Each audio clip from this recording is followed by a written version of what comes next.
Hello আমার ভালোবাসার বন্ধুরা, কেমন আছো সবাই? আশা করি সকলেই ভালো আছো। আমি তোমাদের প্রিয় চুমকি আপু আবারও চলে আসলাম নতুন একটি গল্প নিয়ে।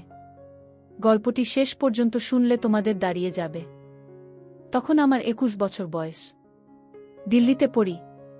বাবা মারা যাওয়ার পর মা চলে এসেছিল আমার সঙ্গে থাকার জন্য। আমরা একটি ছোট দুখানা ঘরের বাড়ি ভাড়া করে থাকতাম। মার তখন কতই বা বয়স, 45 হবে। আমার দাদা কলকাতায় চাকরি করে, আর বোন সেখানেই পড়াশোনা করে। আমার পড়াশোনায় সুবিধে হবে বাড়িতে কেউ রান্নাবান্না করে দিলে, তাই মা আমার সঙ্গেই থাকা মনস্থ করেছিল। মার তখন ভরা জোয়ার, গায়ের রং ফর্সা, এমনিতে ছোটখাটো, তবে সুন্দর করে সাজলে লিপস্টিক লাগালে লোকজন ঘুরে তাকানোর মতো চেহারা। বিশেষ করে স্নান করে বেরিয়ে আসার সময় যখন চুল ঝাড়ত, তখন দারুণ লাগত।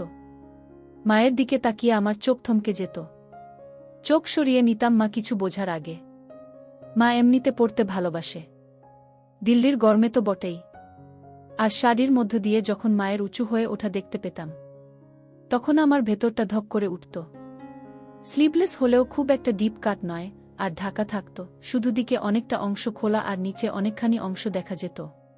দিল্লির বাড়িতে শোবার ঘরে মাই শুত, আমি বাইরের ঘরে একটা চৌকিতে শুতাম। মাকে ওইরকম দেখার পর আমার ফুলে উঠত। বাইরের ঘরে প্রাইভেসি ছিল না বলে তখন বাথরুমে চলে যেতাম, বার করে তারপর শান্তি চোখ বুজে মাকে ভাবার চেষ্টা করতাম। বাইরে থেকে দেখে যতটুকু কল্পনা করা যায়, ও দুটো দেখতে কেমন, সেগুলোর রং কেমন, এই সব। তারপর ভাবতাম নিচের দিকটা কেমন, ওখানে ঘন ঘাস পাতার মধ্যে মায়ের কথা ভাবতে ভাবতেই আমার বের হয়ে যেত। কিন্তু বাইরে আসার পর আবার যখন মাকে দেখতাম, তখন আবার ফুলে উঠত আমার। সব সময় দাঁড়িয়ে থাকত আমার চোখের সামনে ঘুরত মায়ের ছবি। আমি সুমনা, দীপুর মা। দীপুর পড়াশোনার সুবিধে হবে বলে আমি ওর সঙ্গে দিল্লিতে থাকি। শুধু সেই জন্য নয়, দীপুকে আমার অন্য একটি কারণে পছন্দ। সে ওর দাদার মতো মোটা থলথলে নয়, বেশ ফিট চেহারা, ব্যায়াম করে, এক্সারসাইজ করে, কোকটা লোম। 21 বছরের দীপুকে দেখে আমার মনে হতো একজন সত্যিকারের পুরুষ মানুষ দেখছি। আরেকটা কারণ হলো ও অনেক বেশি হাসি খুশি, আমার সঙ্গে ফ্রি। তাই ওর কাছে থাকতে আমার ভালো লাগে। ওর দিকে তাকিয়ে, বিশেষ করে দীপু যখন বাথরুম থেকে চান করে তোয়ালে পরে বেরিয়ে আসত, তখন যে আমার কিছু হতো না সেটা বলবো না। আমার কোনোদিন আর কোনো মর্দের সঙ্গে সুযোগ হবে না এটা ধরেই নিয়েছিলাম। কিন্তু মাঝে মাঝে ইচ্ছে করত দীপু আমার হাত দিক। এক এক সময় স্বপ্ন দেখেছি দীপু আমাকে ওর হাত দিয়ে আমার দুটো শেষ করে দিচ্ছে। কিন্তু পরক্ষণেই ভেবেছি সেটা কখনো সম্ভব নয়। তবে নিজের লুকিয়ে রাখার চেষ্টাও করিনি, তাই বলে সালোয়ার কামিজের বদলে শাড়ি পরতাম। সালোয়ার কামিজে একটা সুবিধে হলো ওড়না না পড়লেও হয় বাড়িতে, আর তখন বাহার দেখানো যায়। কিন্তু আমার ইচ্ছে হলো দীপুকে আমার দেখানোর, আর তার জন্য শাড়িই ভালো। নানা ডিজাইনের অজুহাতে অনেক অংশ দেখানো যায়, বিশেষ করে কাছের জায়গাটা যে অনেকটা বড় সেটা আমি জানি। সেগুলো দীপুর চোখের সামনে তুলে ধরার জন্য শাড়ি বেস্ট। আমার মনে হতো মার দরকার, এখনই তো মার পূর্ণ পাওয়ার বয়স। আর মনে হতো আমি মাকে সেই দিতে পারি যা পেলে মাও খুশি হবে, কিন্তু যেটার কোনো সম্ভাবনা নেই জানতাম। একটাই সম্ভাবনা ছিল যে যদি মার মনেও একটু উসখুস থাকে, তাহলে একটু সাহস করে কিছু করলে হয়তো সাড়া দিতে পারে। এই কথা ভাবার পর আমার দিনরাতের ধ্যানগান হয়ে পড়ল কিভাবে মাকে তোলা যায়। কি টোপ গিলতে পারে মা? মাকে দেখে মনে হতো মারও নিশ্চয়ই মন আনচান করছে, কিন্তু কিছু বলতে পারছে না। আমি প্রায় ভিডিও দেখি, গল্প পড়ি, সেখানে মার সঙ্গে ছেলের সম্পর্ক নিয়ে অনেক কথা থাকে। ছবি ভিডিও তো আছেই, কিন্তু কি করে ওই অবস্থায় পৌঁছাবো সেটার কুল কিনারা পাচ্ছিলাম না। একবার মনে হলো রাত্রিরে মা শোবার ঘর থেকে রান্নাঘরে যায় জল আনতে বা পরের দিনের রান্নার জিনিস গোছাতে। আমি ভাবলাম ওই সময়ে যদি আমি বাইরের ঘরে শুয়ে হয়ে শুরু করি তাহলে কি হবে, কিন্তু অনেকবার ভেবে ওটা বাতিল করলাম। মা যদি উল্টো রেগে যায়।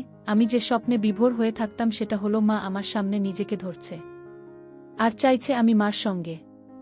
কল্পনা করতাম মা আমার সামনে একদিন রাতে এসে দাঁড়াবে, বিয়ের সাজের বুয়ের মতো, তার একটা একটা করে আমাকে দেখতে দেবে, যেন মা নিজেকে প্রেজেন্ট করছে, সবাই যেমন করে।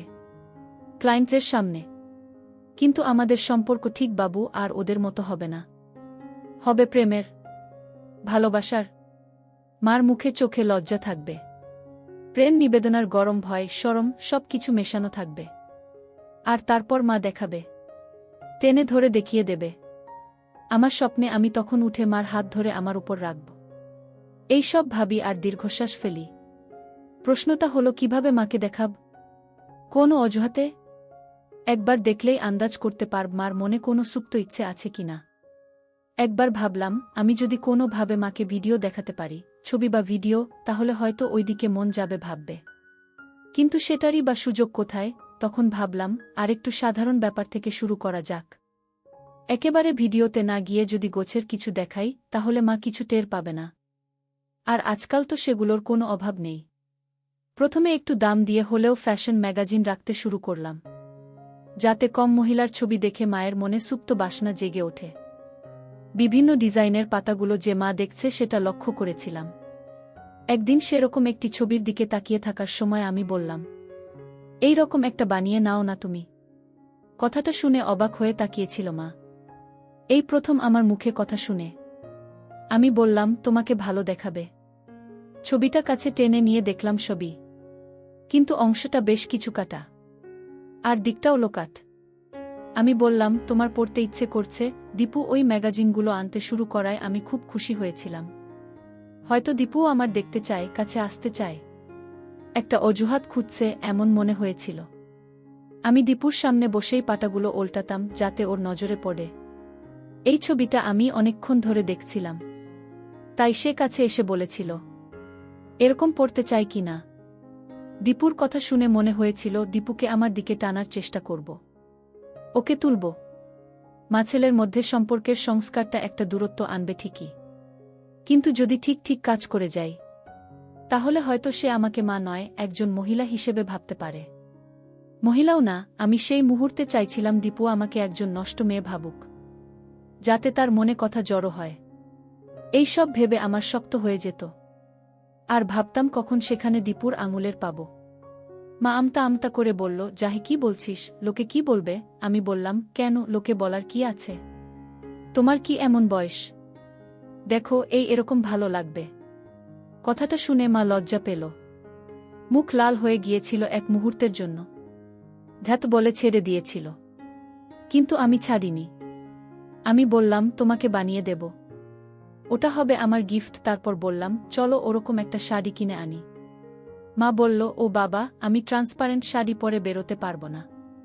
আমি বললাম, ঠিক আছে, বাইরে পড়তে হবে না, কিন্তু তুমি একেবারে সাজবে না, সেটা হয় না।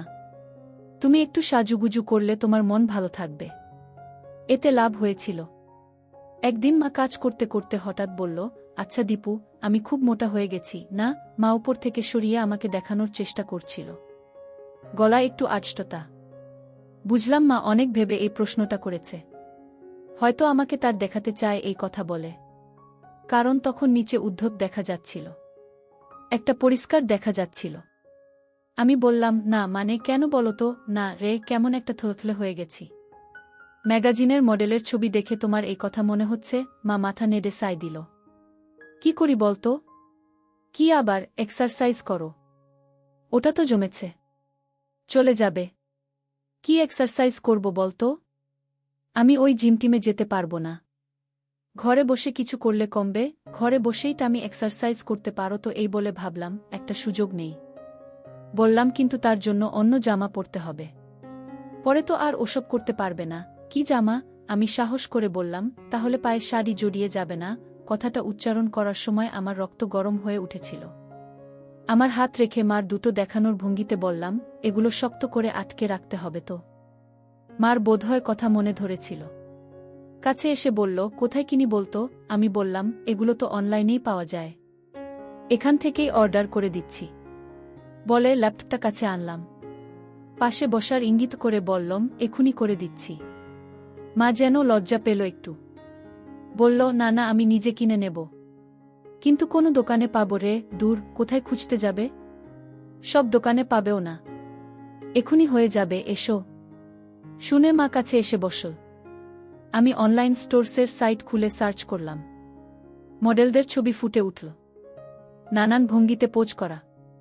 যেন খুব সাধারণ কথা বলছি সেই ভঙ্গিতে বললাম। মা একটু থতমত খেয়ে গেল এই ডিরেক্ট প্রশ্নে। তারপর আমার দিকে না তাকিয়ে বলল, আমি সুযোগ বুঝে একবার মার দিকে তাকিয়ে নিলাম। কোনো দরকার ছিল না, তবু মাকে বোঝাবার জন্য যে আমি মার দেখতে চাই।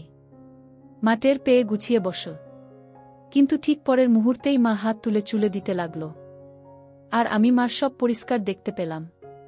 তখন আমার গরম হয়ে গিয়েছিল। মা যে ভঙ্গি করছে সেটা স্পষ্ট বুঝতে পেরেছিলাম। মনে মনে ভাবলাম, দাদাও দেখাচ্ছি তোমায়, এই প্রথম মাকে প্রেমিকার রূপে ভাবলাম, তোমার ব্যবস্থা করছি আমি। আমি এবার আর চোখ সরিয়ে নিলাম না। যতক্ষণ পারি নির্লজ্জের মতো মার দেখলাম। একবার মার সেঅঙ্গে দৃষ্টি বিনিময় হল, দেখলাম মা তখনও চুল ঠিক করার ভান করে মেলে ধরেছে আমার সামনে। আমি ইচ্ছে করেই ছেনালিপনা করেছিলাম। আমি চেয়েছিলাম দীপু ভালো করে দেখুক, আর জানুক যে আমি সেটা উপভোগ করছি। আমি চাই দীপু বুঝে নিক যে আমার দিকে তার চাহনি আমার ভালো লাগে। দীপু যখন আমার দিকে হা করে তাকিয়েছিল, আমি আর চোখে দীপুর দিকে তাকিয়েছিলাম। দেখেছিলাম সেখানে একটা বলিষ্ঠ রয়েছে। সেটা দেখতে পেয়ে আমি আমার হাত আরও কিছুক্ষণ উপরে রেখেছিলাম। আমি তাকিয়ে আছি দেখে মা হেসে জিজ্ঞেস করল, কি বিশ্বাস হচ্ছে না? অত দেখতে হবে না। আমার মুখে কথা সরছিল না। বললাম, তোমার যা সুন্দর লাগছে না, একই কথা বলে যাচ্ছে শুধু। কোথায় আমার আরেকটু ভালো হবে সেটা না, একটু চাইছি এক্সারসাইজ করার কথা। আর ছেলে শুধু ভালো বলেই যাচ্ছে। ওরকম কথায় ভালো না বেশে, সত্যি সত্যি একটু সাজেশন দে তো দেখি। তারপর বলল, আচ্ছা শুনেছি নাকি নাচ প্র্যাকটিস করলে কমে? সবাই বলে বেলি ড্যান্সিংয়ের কথা, কমে যায় নাকি? আর নাচটাও শেখা হলো? কি বলিস তুই? আমি জানতাম দীপু লুকিয়ে লুকিয়ে ড্যান্সিংয়ের ভিডিও ক্লিপ দেখে, তাই এই কথা তুলেছিলাম। ড্যান্সিং শিখলে আমার দুটো লাভ ভালো হবে, আর দীপুকে দুলুনির নাচ দেখিয়ে আমার দিকে আকৃষ্ট করব। কোনো মেয়ে যদি নিয়ে কম কাপড় পরে ড্যান্সিং করে দেখায়, তাহলে যে কোনো পুরুষ ঘায়েল হতে বাধ্য। এর মতো নাচ পৃথিবীতে নেই, আর এতে কম পড়ার হাজার অবকাশ আছে, অজুহাত আছে। এমনকি আমি তো কল্পনাও করেছি এক সময় ড্যান্সিং-এর নাচ দেখাতে দেখাতে দীপুর সামনে একটা একটা করে করে দেখাবো, একসেট হয়ে নাচব। তখন কি আর আমাকে ছাড়া ওর আর কোনো গতান্তর থাকবে? আমি তো মনে মনে কস্টিউমগুলোও ভেবে রেখেছি। পায়ের দিকটা স্লিট করা থাকবে যাতে দেখা যায়, আর দিকটা যত হয় তত ভালো। আমার কত দিনের ইচ্ছে একের পর এক দীপুর সামনে নিজেকে দিই। কেমন মনে হয় এটা হলেই আমি ধন্য হব। আমার তখন শুধু একটা ধ্যানগান, কিভাবে দীপুর সামনে হব। আর দীপু আমাকে ইচ্ছে মতো ওর শক্তসমর্থ কাছে আত্মসমর্পণ করাটাই আমার হয়ে দাঁড়িয়েছিল তখন। কিন্তু তার আগে ওকে একটু তাতিয়ে তুলতে চাই, যাতে আমি যখন ওর সামনে নিজেকে ধরব সে যেন ঠিকমতো রেসপন্ড করে। এ দেখি মেঘনা চাইতে জল। আমি কোথায় মাকে ড্যান্সারের রূপে ভেবে মারি, আর এদিকে মা নিজেই প্রস্তাব দিচ্ছে ড্যান্সিং করবে। না, মার তাড়না এবার টের পাচ্ছি। কিন্তু আমিও এত সহজে কাবু হব না। ব্যাপারটাকে আরও এগিয়ে নিয়ে যাওয়া যায় কি না দেখা যাক, আমি ভাবলাম। বললাম, এটা তো খুব ভালো আইডিয়া। আমিও শুনেছি, কিন্তু কোথায় শিখবে? এই কাছেই একজন শেখায়। আমি কথা বলেছি, আমার একটা কিছু শেখা হবে, এক্সারসাইজও হবে। কিন্তু এত ভাবছ কেন? আরে তোর দাদাবোন তো শুনেই রেগে যাবে, মা ড্যান্সিং করছে। আর চারপাশের লোকজন আছে না, একটু ওই নাচ কি না। শোনো, তুমি তো আর কোথাও পারফরম্যান্স দিতে যাচ্ছ না, কাউকেই জানানোর দরকার নেই। সেটাও ঠিক, শুধু ক্লাসের লোকজন দেখবে, আর কেউ না, আমিও না। মা তখন এগিয়ে এসে আমার বলল, ও আমার সুইট বেবি, অফকোর্স তুই চাইলে দেখাব। আমি ততক্ষণে ল্যাপটপ খুলে ইন্টারনেটে কিছু ড্যান্সিংয়ের ছবি সার্চ করলাম। মা কাছে এসে বলল, এই দেখ, কোনো নেই। মা দেখাচ্ছিল আর আমি দেখছিলাম। মার দিকে তাকিয়ে বললাম, তোমাকে কিন্তু হেভি লাগবে। আমার মা চোখ মেরে বলল। আমি অপ্রস্তুত হয়ে কিছু বলতে যাচ্ছিলাম। মা হালকা হেসে বলল, আমি জানি তুই কি ভাবছিস। আমি বললাম, আচ্ছা, তোমাকে একটা জিনিস বলবো। মা রাগ করবে না তো? মা অবাক হয়ে বলল, না। কি রাগ করবে না বলো? আরে বাবা, করব না, বলতো দেখি। তুমি এখন থেকে প্লিজ ইউজ করো না তোমার হাতের নিচে। শয়তান ছেলে বললেই হলো। কেন? মায়ের মুখে কথাটা শুনে আমার আরও শক্ত হয়ে উঠেছিল। বললাম, তুমি কাটবে না, আমি হেয়ার রিমুভার এনে দেব। দেখো, ড্যান্সিং করবে, আর ওরকম খড়খড়ে না না। এবার মা হালকা হাসল। বলল, একজনের দেখছি আমার নিয়ে রিসার্চ করা হয়ে গেছে। এত নজর ছেলের? কোনো ফাঁকে দেখিস রে এত? আমি বললাম, আবার কিসের? মা তখন আলতো করে কপট রাগ দেখিয়ে গালে চড় মারল। আমি তোর মা না? মার দিকে কুনজর দিতে হয়, কোথায় কুনজর দিলাম? আমি মজা করার চেষ্টা করলাম, শুধু নজর দিয়েছি, ব্যাস। তারপর বললাম, রাগ করলে? আমি জানতাম মা ইচ্ছে করেই করছে, তবু ভান করলাম কিছু জানি না। না রে বাবা, আমাকে দেখার লোক বলতে তো একমাত্র তুই আছিস। কিন্তু আমি ওসব ইউজ করব না যদি না তুই কিনে দিস। আমি এখনই নিয়ে আসব বললাম। আমি চাই না তুমি কখনো, তোমার ওখানের স্কিন খারাপ হয়ে যাবে, শক্ত খড়খড়ে হয়ে যাবে। তারপর গলা আরও নরম করে বললাম, প্লিজ দেখো, তোমার নিজেরই ভালো লাগবে। সন্ধেবেলা জিজ্ঞেস করেছিল, মা আলতো করে জানালো, হ্যাঁ। আমি ভঙ্গিতে বললাম, আর কখনো ওসব ইউজ করবে না। তোমার নিজের ভালো লাগছে না? তারপর বললাম, একটু জ্বালা করছে, তাই না? মা যখন বলল, হ্যাঁ করছে, তখন মার কাছে গিয়ে হাতে একটু হাত দিয়ে বললাম, ওই একটু সহ্য করো, ব্যাস। আমার তখন খুব ইচ্ছে করছিল তুলে দীপুর সামনে দাঁড়াই, ও দেখুক, কাছে আসুক। কিন্তু লজ্জা পেয়ে পারিনি, কারণ জানতাম আরও সুযোগ আসবে। এও জানতাম যে দীপু এখন আমাকে শিকার করার ধান্দায় আছে, আর আমি শিকারীর কাছে এত সহজে ধরা দেব না ঠিক করেছিলাম। যত উঠতে পারি তত শিকারের খেলা জমবে। আমি চাইছিলাম ওর আরেকটু কষ্ট পাক, যাতে আমাকে ছাড়া আর কিছু ভাবতে না পারে। এরপর একদিন মা ড্রেসিং টেবিলের সামনে বসে চুল আঁচড়াচ্ছিল। আমি পেছন থেকে মার কাঁধে হাত রেখে বললাম, চলো তোমার চুলের স্টাইল বদলাই, একটু অন্যরকম করে কাটিয়ে এসো, আর একটু ডাইও করিয়ে নাও, কয়েকটা জায়গা শুধু, ভালো লাগবে। আর এই নাও তোমার জন্য একটা লিপস্টিক এনেছি, বলে মায়ের ফেভারিট রঙের একটা লিপস্টিক হাতে তুলে দিলাম। দেখলাম মা খুশি হয়েছে। সেদিনই গিয়ে চুল কাটিয়ে স্ট্রেট করিয়েছে। ঘরে ঢুকতেই আমি বললাম, দেখেছ কি সুন্দর লাগছে? বলেছিলাম না? শুনে মা লজ্জা পেল। বলল, সত্যি? আমি কাছে গিয়ে বললাম, আমি এমনি এমনি বলছি নাকি? কতজন তোমার দিকে তাকিয়েছিল রাস্তায় বলো তো? মা আমার কথা শুনে আরও লজ্জা পেয়ে ভেতরে চলে গিয়েছিল। কয়েক মাস পরের কথা। মা রেগুলার ড্যান্সিং ক্লাসে যায়। একদিন বলল, আমি একটা হিন্দি গানের সঙ্গে নাচ শিখেছি, ঠিক ড্যান্সিং না, তবে ওই রকম, তোকে দেখাবো। অফকোর্স। আমি তো এক পায়ে খাড়া। বললাম, কস্টিউম কোথায় পেলে? না রে, ওগুলো পরে কিনব, খুব দাম। এই নাচটা করব। দাঁড়া, হিল জুতো পরে আসি। মা, তুমি হিল জুতো পরছো আজকাল? বাহ! হিল জুতা পরে নাচতে গিয়ে মা পড়ে যেতে গেল। আমি তাড়াতাড়ি মাকে গিয়ে ধরল। মা অঙ্গতা বসত, আমার হাত লেগে গেল, সাথে সাথে আমার শক্ত হয়ে গেল। কিন্তু এ কি? মা কিছু বলছে না কেন? তার মানে কি মাও রাজি? আমি প্ল্যান করে ফেললাম, আজকেই ঠাকুর ডুবানোর উত্তম সময়।